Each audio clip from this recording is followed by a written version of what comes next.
ఆ మరణానికి తలొగ్గి నిలబడి ఉన్న ఘనత, ఆ తగ్గింపు యేసుక్రీస్తులో మనం చూస్తూ వస్తాం పిల్లలు.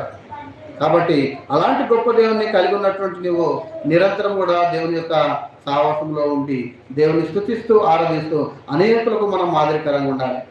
అందుకే చాలా మంది అంటారు, ఒక చెంప కొడితే ఇంకొక చెంప ఇవ్వమన్నాడయ్యా యేసుక్రీస్తు ప్రభు. నేను ఎంతనైనా కొడతా అంటే ఈరోజు అనేకులు క్రైస్తవులను ఎంతమంది రాళ్ళు వేసుకున్నారు ఇట్లా పోతుంటే, ఎంతోమంది ఎన్నో రకాలుగా మాటలతో ఎన్నో రకాలైనటువంటి రాళ్ళు వేస్తూ వస్తున్నారు మాటలతోనే. కానీ వాళ్ళందరూ కూడా ఒకరోజు దేవుని సావాసంలో వచ్చుదురు కాకని ప్రార్థన చేయాలి మనం.